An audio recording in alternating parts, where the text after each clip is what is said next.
Hi guys, welcome back to Stories on the Small Screen. We are reviewing Season 1, Episode 4 of course, Our Kind of People, Crabs in a Gold-Plated Barrel. So let's get right into it. We start with the opening scene of Nikki's father talking to Angela saying, oh, now after 17 years, Nikki needs a father. That made me pause a little, but I said, you know what? It's the beginning of the episode. Let's just see where this goes. So when he said that, Angela explains that she did the best she could and that she needs him now because she's missing family because she was close to Angela's mom, Evelyn, who's no longer there. And Angela makes the statement, well, we made an agreement for, and then he cuts her off and said, no, you made an agreement for me not to see her. And then she rebuttals or says, no, because you got yourself locked up in here. So I'm not sure what he did because they didn't mention that, or maybe I missed it. So I think that angered him because all of a sudden he goes into this speech of how she had his foot on his neck, black woman. And I was like, wait a minute. She got her foot on your neck, but you made a decision to get locked up. But I was like, okay, don't judge. We don't know what he did. Maybe that'll come out later on in the season. So anyways, he's like, you got me messed up. You got your foot on my neck. And he stands up. So at this point, he's angry at her. He says a few more words, and then the guards tell him to sit down. He says a few more words to her. Angela's standing up, and he walks away, and then she walks away. So after that, they go to the scene where Angela's back home. She's hiding the evidence that she went to go see him. So she's talking to Nikki, Aunt Patricia, and they're getting ready to discuss Eve's Crown, the debut of the store. And in walks Uncle Tizzy, aka Tommy Jones, and I believe he's Angela's friend, but he's got a big personality and he seems like a lot of fun. He's also the master of ceremony for the grand opening. So the next scene, we go to the golf course and we have Papa Teddy, and he's actually playing golf with his grandson and an NBA player. And apparently he's wooing the NBA player because he's going to be the sole majority owner of Boston Tide. That's the NBA team. And he's actually trying to name the stadium Louis Franklin Jr. Stadium after his brother. So I'm wondering if that's the brother that he said Aunt Patricia killed. I don't know. I'm getting confused, but I think that might be, or we'll see later on in the season. So on as he's playing golf with his grandson, and the basketball player who rides up on a golf course is I don't know if they're friends or members of the golf community or the community, and they stop and they look at Teddy and they're like, that whole thing, your Juneteenth was so stereotypical. First you got a bastard baby and you had an affair. And exactly the exact words were, no, you got a secret baby mama and a bastard daughter.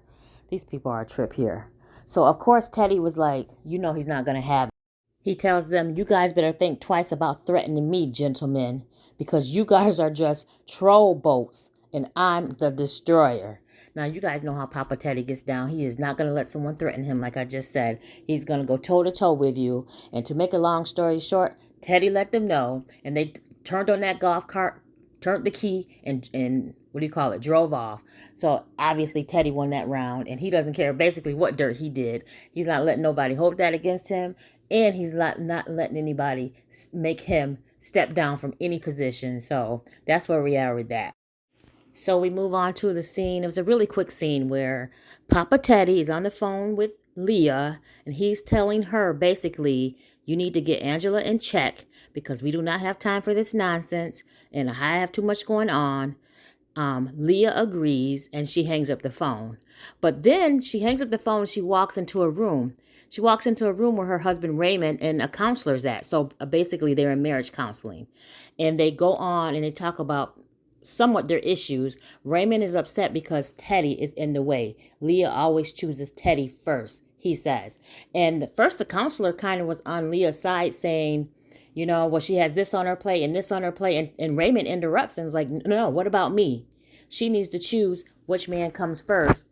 And he feels as though Teddy is always going to come first when it comes to Leah. As a matter of fact, the counselor says something and Leah says, he doesn't understand. Our company is on the line. And Raymond says, Well, so is our marriage. Leah's face kind of was shocked. It kind of took her back, but I think she understands that she's trying to walk a fine line between her dad, Teddy, and her husband, Raymond. So that'd be interesting to see what happens. So then we jump into the boardroom scene where Angela is being introduced. Actually, Raymond and Leah walk in, and everyone's sitting around the table, the board table, and Raymond goes, "Let's all introduce ourselves." So everyone's introducing themselves, and this one woman, boy, she really had it in for Angela. She did not like Angela being there. As a matter of fact, when Angela introduces herself, she talks about how she built her business Eve's Crown from the ground up, and she's a hard worker and how big her sales are. And then the woman, I think her name is Renata Pride or Price or something like that, interrupts and goes, "Well, it doesn't help being, it also helps being Leah's sister and Teddy Franklin's daughter." And then Raymond interrupts and goes, "It also helps to have a politician, aunt or congressperson on your side that gave a phone call for you," and her face dropped. So basically he's saying don't throw stones because basically you got here and someone helped you too. So there was a lot of shade being thrown at that table. But either way, they moved on, and actually Raymond left, and Leah stays to talk to Angela about her needing to pitch Eve's Crown now. And Angela's like, "Well, I can't pitch it because I have my opening." And Leah goes, "Well, okay, and you can pitch us at the opening because more shade." She's like, "We don't owe you anything here. You have to prove yourself." And then she even made the statement, only thing we might owe you is a little back child support. Woo! Now is Leah is messy, but I can say Angela and Leah both know how to throw shade at each other, and they got it from their dad Teddy at this point. So we move on from there. Quick scene. Angela's pulling up back to her home, and for some reason she's bombarded by the media, taking pictures, and her daughter's peeking out Nikki like, "What's happening?" And they're asking Angela how does she feel about being a Franklin, and they want basically her to give a statement. So she stops and pauses for a minute, and she says, My only statement is that Eve's Crown, the flagship company, is opening this Saturday. Please be there. But other than that, get off her property." So we move to a quick scene with actually Tyreek and Leah playing tennis. So Tyreek and Leah, of course, are kind of close because, of course, they took him in. Teddy took him in when Tyreek's dad died. So, Tyreek feels as though he owes them. So to make a long story short, they're having a conversation after they're playing tennis, and Tyreek is saying, "I don't get it. What's the gripe with Angela?" And because Leah starts saying, "Thank you for watching her, keeping an eye on her," and Tyreek is like, "Well, I don't understand it. I think she's just okay. She just wants to make a name for herself."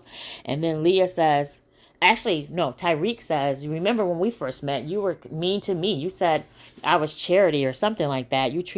Basically saying you treated me bad too, Leah, and maybe you should back off." So Leah suddenly goes, "Wow, we'll have to keep an eye on you. We wouldn't think that you're basically on Angela's side." But of course she said it in her little snide remark about we wouldn't want us to question your loyalty, something like that. You know what? The more I hear Leah talk, the more she sounds like Teddy. So Tyreek kind of stands there and takes that in. So he kind of knows what's going on at this point and how they feel. But I still think his loyalty lies with Teddy and Leah at this point. Skipping ahead, actually Tyreek gets to talk to Angela, and they have a conversation, and they kind of have a disagreement. And in this disagreement, they agree to kind of give each other space. Well, actually, Angela says she needs space, and Tyreek's like, "Well, I'll give you all the space you need," and that was that. So we go to the next scene where actually Angela calls a Grace of Teas meeting. And actually she just calls a meeting to prepare her presentation that she has to give the board. And Leah gets a phone call about this and says, "I know nothing about a Grace of Teas meeting." The Grace of Teas meeting was about Angela having women come on and tell their hair story, or their different, how they might have been treated because of their hair, how their hair has impacted them during life. So Leah walks in and was like, "What is happening here?" And Angela is explaining to her, "I'm preparing for my presentation." And of course they go banter back and forth. They have words. But in this words, Angela is saying, how hard she works, but she goes, "This time is mine, and I'm going to secure the bag." And she's making this statement. It's not a bad statement, but actually Leah has someone recording Angela, and actually they only recorded part of it to make it seem like Angela was this gold digger in the family, and they recorded when she's saying, I'm gonna get to secure the bag and the bag is mine. And again, once again, that's Leah being messy, and once again, that's a Teddy move, Teddy Franklin move. She definitely gets that from her father. So moving on, a quick scene, we go to Taylor. Remember, Taylor is the one that was pushed off the cliff or something like that by Lauren, supposedly. So anyways, Nikki's daughter is letting Taylor give her testimony about her hair. And Taylor saying, what she felt. And at this time, actually, Taylor and Nikki's getting close. I'm not sure if they're attracted to each other or what. But then Lauren walks in. And that kind of stops that really quick. And Lauren and Taylor, they basically make up, and Lauren agrees to put their relationship out in the open because Taylor has been wanting that. So they are basically trying to make it work. So moving on, we go to Nikki. After this, Nikki goes to her mom, Angela, and says, I don't really want to be the face of Eve's crown. And Angela's kind of disappointed, but she's asking why. And Nikki is saying that it's so much pressure with social media. And to be honest, she just doesn't want to be bullied. Once these images are out, they're on there forever. And she feels as though she's going to be bullied. And Angela understands, and they kind of leave it at that. Oh, can we move actually to a quick scene where Raymond is telling Leah that he was locked out the books and he doesn't even have access to the financial records of his own company. And Leah was like, oh, I'm not sure how that happened. Might be a mix up. And Raymond's like, see, you knew that was your dad and you won't even tell the truth. You always take his side. So basically Raymond tells Leah, you know what? You need to decide what partner you want to be standing by. So he's at this point, he's tired. He's giving her all kind of ultimatums. Once again, Leah is kind of left standing there with her mouth open. Well, she should know by now. Raymond is not going to rest until he gets his company back. Or she basically, and this might make her basically have to tell her father, Teddy, that she's on her husband's side. But we'll see where that goes. We'll move quickly to Angela finally seeing the footage that the media put out, which actually Leah put out to the media, making it seem like Angela was a gold digger. And the footage is saying that Angela's like, I'm going to secure the bag. The bag is mine. And basically, this is all over the news. So when it comes to her Eve's Crown opening, no one shows up. It's barely anyone there. Of course, Leah and her people and the board, a few of the women, the Grace show up, but a lot of people didn't show up. So they're recording on social media. And actually, Aunt Patricia is giving her pep talks and saying, you know what, make the most of it. It is what it is. There's nothing you can do at this point, but go up there and, basically say what you're about and keep your head up. And when Angela starts to do this, she stands up and she's like, you know what, let me just start by this. I'm a human being trying to make the most of the situation. And she actually tells everyone, and so is, Leah. Leah's trying to make the best of the situation. The situation is new to both of them. So she's telling the crowd, so whoever's here, if you're here for tea, this is not this type of party, so you should leave. So that kind of actually brought down, the barriers and made Leah kind of breathe a little from what I can see. And then in walks Uncle Tizzy. Tizzy crashes the party and all heck breaks loose, which in a good way. Tizzy brings on his drag queen friends and they start putting on a show and dancing.